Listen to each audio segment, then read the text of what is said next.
Hi, I'm Madison. And I'm Raynor from B&M Van Life. And this is our van. It's a 2017 Mercedes-Benz Sprinter 170 wheelbase full height.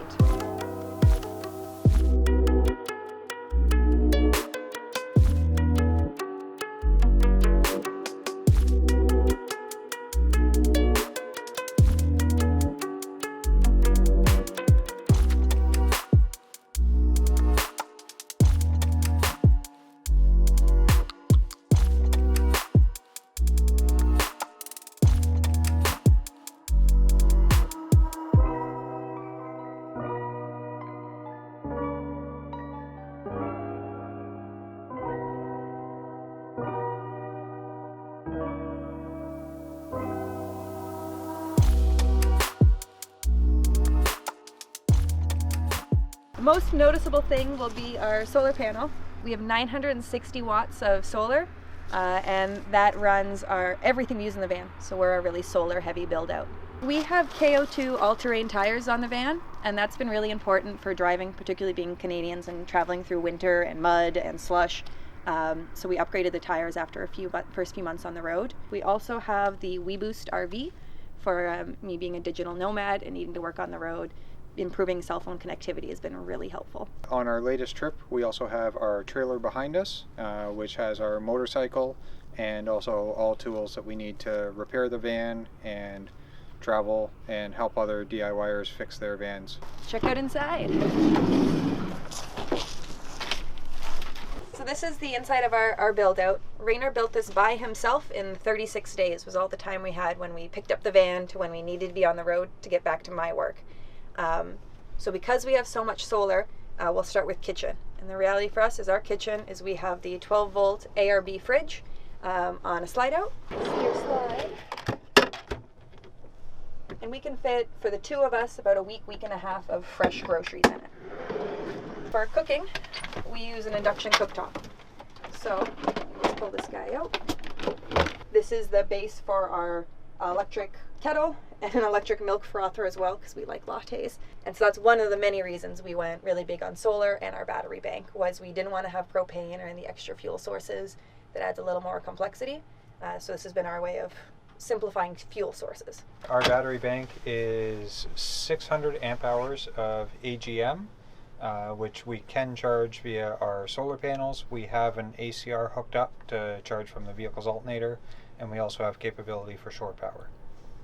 So particularly in the winter time with the weaker sun, even with the size of our panel, the ACR and even the solar or the shore power have been helpful this winter with the realities of endless gray days, particularly in Vancouver. This is where we keep all of our cooking tools. So our pots, pans, toaster, all of our plates, cutting boards, etc. we have up here. We use marine latches, so they just have this bite that helps them lock in place so that they don't pop open while we're driving. The other piece for our solar is I'm a data analyst, and that means I need a really good computer to be able to do some of my work. So underneath here is a full desktop computer. It's water cooled, and that helps with some of the heat and power efficiencies as well. So this is its ultra widescreen monitor. The monitor is also on a pivot so that it can become our movie night station, letting us watch in these seats or from lying in bed. And so that was a really big design piece, and it kind of made up the whole layout, was how do you fit a full desktop workstation inside a van. So in the top drawer here, we keep the keyboard and the mouse, and we can set everything up whenever I need to use my computer. The other piece of our layout when I'm still consulting is it means you sometimes have to show up in person to different clients, so I need to be able to dress up. So having hanging clothes space was also an important piece. So we built out a closet that lets me have a mirror, hanging space, and then also gave us extra storage. So this contains everything for our bathroom, shower kits, the Instant Pot, some of our gear, and everything underneath is shoes and extra excess storage, because you never have enough storage, it seems. We have a sink that we wanted to be able to have the option of using the spray nozzle. In my mind, it was also the one I need to wash my hair in a pinch. And this is set up to run off, we have 6 5-gallon water jugs in the back, and they're hooked up through just a tube, and we have a switching valve, so we only have to go back every other jug to change over, because it's just a manual swap. And we also have on that system a 2-step water filtration system, so just in case we don't have a great water source. It makes it a little easier Underneath the sink, we have the 2 5-gallon jugs we use as a gray tank. It'll be nice and cluttered down there. For the sink itself, it's a prep sink, and the reason we went with a prep sink was that they're a little deeper than your standard bar sink, and that depth is really nice for washing dishes or piling up dishes when you don't want to do them right away. The other piece of this layout was the desire to have privacy for a bathroom. So all of these cupboards are designed to be able to create a bathroom.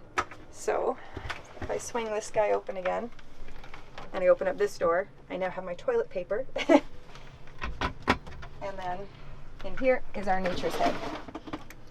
So the nature's head is vented through the bottom of the van, so it has the 12-volt fan running and it exhausts outside.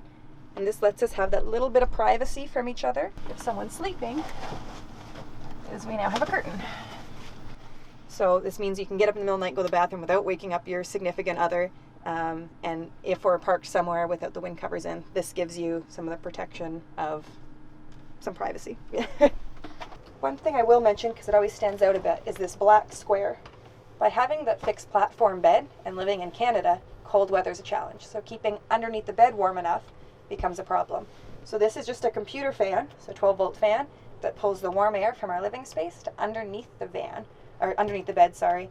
And that means that our water and our batteries don't get too cold in the cold winter months. I guess the most obvious piece is we have a full queen size bed. We compromise on many things and live small, but for us having an actual queen size bed was important. So we did go with a certain type of foam that allowed us to have a low enough thickness that we can actually sit up in bed. And because a platform bed tends to mean less seating, we also came up with a solution to give us more seating when we have friends over. So these cushions come out and give us the couch position. So this also means that for that computer monitor, we can pivot that around and we can sit at our couch and watch a movie or whatever. The other big piece for anyone who lives in a van is, airflow and ventilation is important. So in addition to our 2 max air fans on the roof, we also have these gimbal fans. So they have full tilting capabilities, so you can flow air in any way you want. So in the summer, it's really nice to point the fan at you and have that cool breeze over you. In the winter, we find we're using it to stir the air because it can get kind of stale sometimes if you're staying in one place for a long time. So these fans have been great. We also have a second one of these on the back door. For heat, we have an Sbar D2 diesel heater, and it's installed underneath the passenger seat. So that has been very important this winter. And if you're familiar with the D2s, they're quite impressive for how little fuel they need. So we can stay somewhere for 2-3 days at a time. And when you turn the engine on, you cannot read a difference on the fuel tank. So it's been really great for the dry heat they give, for helping with condensation and the ease of use of them. Having a lot of electronics, like lots of people do, we wanted to have a way to be able to charge easily without everything falling around the van. So this is our electronics drawer. And in here, it actually has its own charging block. So it has standard household, it has 12 volt, and it has cigarette lighters in there. And that lets us put all of our electronics in there, charge them while we're driving without them sliding around. And it also just means less clutter on your countertops, because keeping these clean is kind of part of my sanity, I think. We constantly get asked about our insulation. What we used was XPS rigid foam. We have anywhere between 1.5 and 3 inches in the walls wherever the ribs allowed that. We have 1.5 inches in the ceiling, and because both of us are under 6 feet tall, we have 2 inches on the floor to help with keeping the floor nice and warm for us. When we put the foam in, we use spray foam around it just to help seal it, and we haven't noticed any condensation issues from that. The only way we'll ever tell about mold is pull it down in a couple of years and see what happened. We also used fur stripping and Reflectix. Yes. So for our thought process is you're not going to be able to stop the van from getting wet, so we wanted to leave stuff breathable. So you can see in some areas you can actually see straight through, and there's some air gap throughout the Reflectix, but it's also open in several areas around the van just to be able to give the chance for any moisture that does build up a chance to dry. The WeBoost is pulling cell phone signal. So on the back of the van is a little white box, and that's pulling the signal, and this is amplifying it inside the van. So we find when we have 1 or 2 bars on our phone, if we turn on the WeBoost, we can go up to full signal. So it can be the difference of an unusable signal becoming usable, or an okay signal becoming up to like LTE kind of level. So it's been really great for cell phone signal. for grabbing Wi-Fi signals in the area. Inside the hood of our MaxxAir fan, you can't quite see it, it's zip tied to the inside of the fan, and it's just a Wi-Fi antenna, and that's hardwired to the desktop.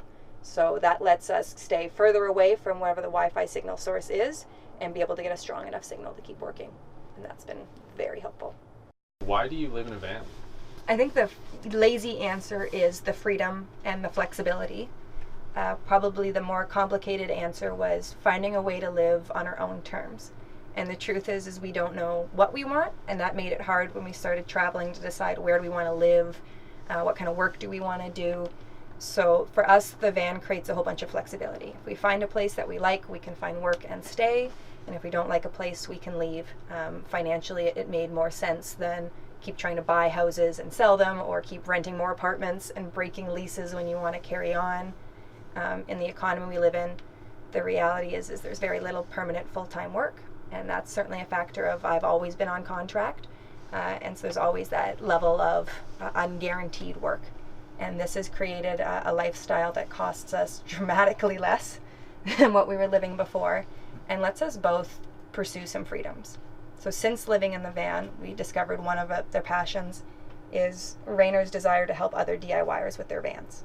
And because we're living at a low income source, or a low financial requirement, we're able to take the leap, and we've started Ray Outfitted. Raynor, as an automotive mechanic who's worked in marine and small engine and all of that, he has a great mind for all the problem solving and creativity that goes with this. He also has a whole lot of the tools. So we, when we're in Canada, travel with all of our tools and meet up with other DIYers.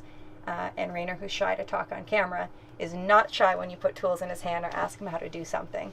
And so it's been a lot of fun for us to work together. For me, it's all the marketing and communication and business admin side of building out the business. And for Raynor, it's a chance to share knowledge, help others, empower other people to live whatever version of alternative living they want to do. And if we didn't have the van, we could have never started that kind of company and made this leap and gone for the adventure. And I think that's what's most important to us, is have the chance to chase whatever crazy idea you have. So what are some challenges that you have faced living in a van in the 9 months that you've lived in it? There's certainly the stigma around some of the van life can get pretty interesting. While some of our family is very supportive, others, kind of whisper about you in quiet corners for they've lost their mind and they live in a van. So I think it's certainly a challenge of when I'm working on contract with some of the corporate jobs I have, I would never admit to living in a van because it suddenly has some connotations to it. So I think a little bit of the stigma can be tricky. I think the biggest one we found is the social, the community. So we work pretty hard when we're traveling to have the opportunity to find others that are living similar alternative lifestyles and different approaches, because it can get pretty lonely, particularly in the winter, living in a van when you're all closed up and trying to stay warm and find parking. Aside from that, there's the reality of anyone that's done this is when you go to a new place, getting the lay of the land and finding parking can be tricky. And with us traveling with the trailer, that only adds to it because we're a whole lot longer now. For me, I think the most important piece of whatever our challenges have been, there's always challenges no matter what lifestyle you live, and we can easily and confidently say to all of the uphill battles we face, it's worth it. What this gives us, what this lets us do. Everyone's going to have bad days, but our better days are way better because of this lifestyle.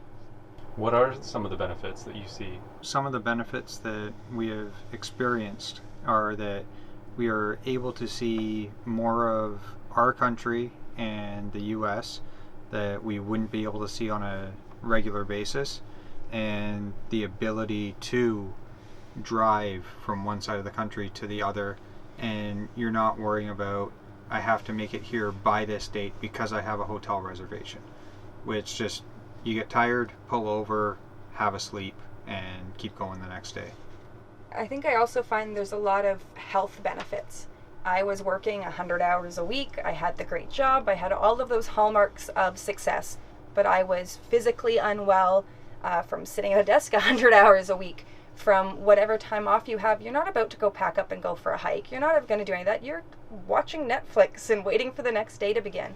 And so for me, it's the physical and mental health benefits of living at a slower pace, simplifying things, reducing your cost, reducing the number of working hours and I think it's important to specify, it's working hours for someone else. It's really easy to spend a whole long days and do lots of stuff when you're building your own van or helping others build their own businesses. But when it's just for a paycheck, that's not enough of a reward, I think, to not experience a burnout. And so for me, that's been the biggest, is escaping that corporate burnout of a tailspin that I was getting in. Would you recommend living in a van? And if so, what type of person would you recommend it to? Ooh, that's a good question. I don't recommend to everyone to live in a van. The reality is you have to be pretty good with rolling with the punches. You have to have a lot more flexibility. If you've hated camping, you probably won't like living in a van. I think there's a challenge right now with, as much as this is growing in popularity, the Instagram and YouTube world don't always show the whole picture. If you are not good at repairs and troubleshooting and making up new plans and living with the fact that whatever vision you had, it probably won't come true in every way, if any of that is unappealing, then I really don't recommend living in a van. And I'd rather talk someone out of this than into it. I find the people that should live in a van are the ones that I can talk about every downside and tell you all the things you can't do, and they don't care. Because I think the most important quality for anyone wanting to live in a van is you have to be damn stubborn. What would you say to somebody that has maybe watched a couple of YouTube videos about van life, is seriously thinking about it, or maybe just started on their journey? What would you say to that person? I think a really great place to start is rent a van. There's lots of different camper van companies, RV companies that you can rent. Go on a trip, try it out. Even if it's not the exact type of vehicle you're envisioning for your life, it's still going to give you a really good sense of the realities of travel, of living in a small space. Particularly if you're a couple, it's really important to test out your relationship and understand the reality of how both of you will be able to live in that dynamic. So I think that's probably my only real recommendation, is go on experiments, test, and go slow. It's really easy to fall in love with this and quickly go buy a van and start the build, and you get blindsided by the 5,001 decisions, and there is no budget that would be too much if you wanted to spend it. So if you're not willing to pause and do the research and wrap your head around it, you'll run into trouble. So I think my recommendation of everyone who's eager to do this is take a breath and do a little more work. Another benefit of renting a vehicle and trying it out first is, if the vehicle has certain options, you will figure out what you do not want in your vehicle. Yep. Because there are many things that you can cut out, but there are certain things that you don't want to cut out. I think for those that have just started their build, the Ray outfitted plea: do not bury your electrical wires underneath your insulation. Plan for repairability. Expect things to break, expect them to go wrong, and have a plan for it. You don't want to be trying to figure out how to rip out your entire wall because one wire came loose. I think it's really important. Everything will break at some point. If you had to sum up, what would your personal philosophy on life be? If I had to name one on the fly, so we have no idea what we're doing, and we're making this up as we go. And I think it's really important to acknowledge that we can often try to be caught up in showing everyone we have our crap together and we know what we're doing. And the truth is, I don't think any part of society actually has everything figured out. So for us, it's let's learn constantly. Let's acknowledge that we don't know what we're doing, and we've made our educated guesses, and we're going to keep going. Every day is different, and just approach it with an open mind. Is there anything else you guys would like to add about van life? Find someone as crazy as you are and hop in a van with them. Now, where can people follow your journey or find out more about your company? Instagram, Ray Outfitted. For our travels, it's V&M Van Life. And you can also go to rayoutfitted.com to learn about our van, see our build specs, and all of the work that Raynor does. What's up, guys? It's Forrest. Thank you so much for watching that video. Please hit like and subscribe to this channel if you're not already. Right below me right now is a playlist of a whole bunch of videos I've done on alternative dwellings, vans, sailboats, tiny homes, all sorts of good stuff. So go ahead and click that link and continue watching. Thanks so much, and I'll see you next week. I upload every single Monday at 7:30 a.m. Pacific Standard Time.